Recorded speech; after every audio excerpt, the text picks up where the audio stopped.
I'm a paramedic at Dixie County. I've been a paramedic for 38 years. What I'm going to talk to you about today is the history of being a paramedic, where it come from, and how to become a paramedic and what to expect. It all started, basically, I didn't know this till I started doing some research. The concept of EMS started back in the Civil War.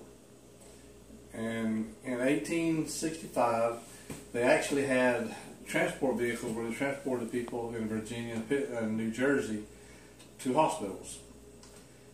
As time progressed, in the early 60s, Congress got together and figured out that they needed a better plan to take care of people, because they did a study on wrecks, and more people were getting killed in wrecks than got killed in the Korean War.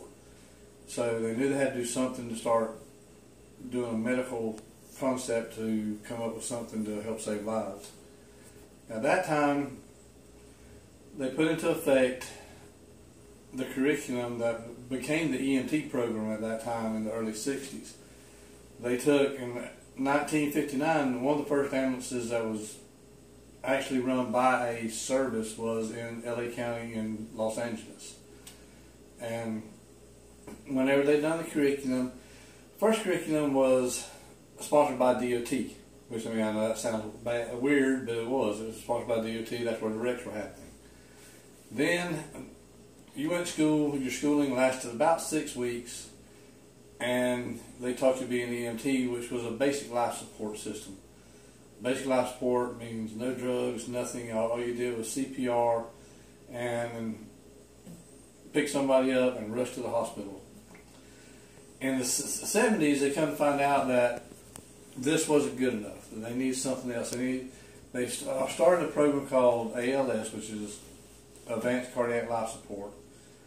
And they seen where if they had people in the field that could give drugs and do different things and defibrillate, that the outcome was better. Excuse me. And in the early 70s, they come up with a curriculum for a paramedic. At that time, you had to go to school about 3 months. As time progressed, we got into a period in the early 80s to where things were changing in the medical field. Doctors were starting to see better ways of taking care of people, what worked, what didn't work, and communication between ambulance services all over the country were better. So they got back together, and a doctor named Dr. Caroline got together with 2 other doctors from Pittsburgh. They put together basically what is now the new paramedic program. To be an EMT now, which EMT is basic level of getting into the field, you have to go to school for 6 months. At that time, you take a state board test or either a national test, become an EMT, which is still basic life support. To become a paramedic, you have to go to school for another year. And it's a very intense year. They teach you what drugs you can give, what drugs do, what you do for cardiac, what you do for trauma. And it's broken down into different sections as you go through the school. And as things have continually progressed since the beginning, whenever it first started, to where it's about to the point where everybody's going fire rescue.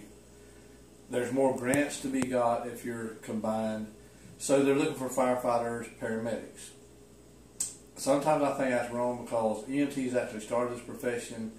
Paramedics are going to continue it. Now you have to be a firefighter to get a job. So with Caroline, like I say, they got together. They put together a curriculum. Paramedics, they went to school for a year. Then you also have 40 hours every 2 years of continued service to keep your license renewed, which you have to renew every 2 years, just like a nursing license. And now it's changing again. It's getting to a point where we do nearly everything in the back of an ambulance that they do in a hospital, except for operating on somebody. We give drugs. We give drugs for different kind of cardiac rhythms. We shock people if they're in a lethal rhythm that would be detrimental to their health.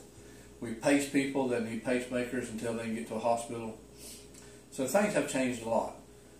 And it's going to continue to change.